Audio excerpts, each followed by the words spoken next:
the number of murders that have occurred to prevent leaks are incredible. There's nearly 50 murders that can be directly ascribed to this pattern of activity. The Promise Affair and the allegation that Ronald Reagan and George Bush made a deal for the hostages to be kept until after the 1980 election were being investigated by journalist and author Danny Casolaro. He said he had it. He had some already, and he was going to West Virginia to meet the source who had given him that evidence. This source was now, he said, going to supply additional conclusive proof. But Danny Casolaro never got to reveal either his source or the hard evidence he said was going to break the scandal wide open. On August the 10th, his body was found in this hotel room in West Virginia. His wrists had been slashed an incredible 12 times. Danny Casolaro's body was found naked in a pool of bloody water in the bathtub. All his papers were gone. Within hours, local police had declared the death a suicide. You have a case of forensic artistry, shall we say, where you have professionally trained people that set up a crime scene, and they make it phenomenally difficult for investigators to backtrack, make a murder look like a suicide. His body was embalmed by Monday morning by the time we found out. That is against the law in West Virginia. His body was embalmed without family consent. That certainly makes an autopsy a little more difficult. Tony Casolaro says his brother Danny, pictured here at a nephew's birthday, just wasn't the suicidal type. He was describing for me a few weeks before he died what he was doing and some of the people involved. And he said a lot of accidents had happened to people who were working on the things that he had been working on. He said, if an accident happens to me, don't believe it. But bad things seem to happen to people who make waves in the INSLAW affair. Earlier this year, Michael Riconosciuto contacted Bill Hamilton and signed a sworn affidavit for Hamilton's lawsuit against the Justice Department.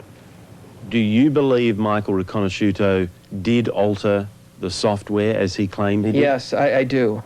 Almost immediately, Riconosciuto was contacted by a Justice Department official and given a very clear message. Back off or else.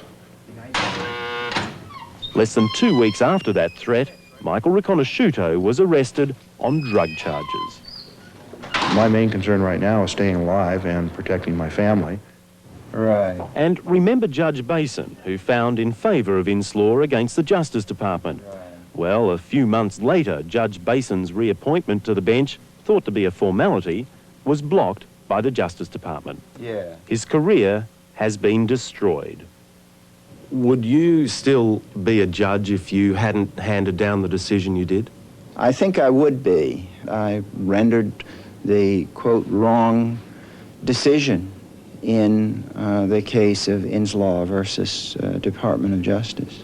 Your replacement in the bankruptcy court was a lawyer who argued for the Justice Department in this case. Yes.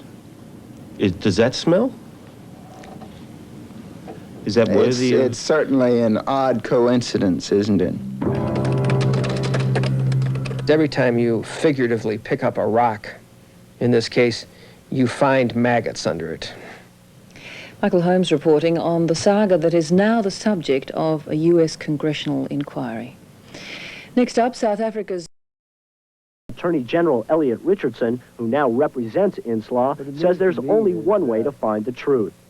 If there was not enough reason before to justify a full-scale, all-out, hard-hitting, impartial federal investigation, the case for doing that now is overwhelming.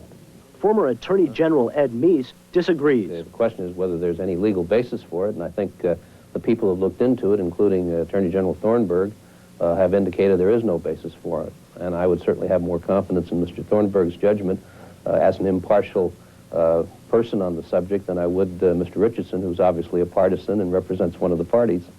A House subcommittee led by Congressman Jack Brooks has been investigating the INSLAW case for 2 years. Brooks has accused the Justice Department of stonewalling the committee's investigation by refusing for 2 years to release more than 400 documents relating to INSLAW.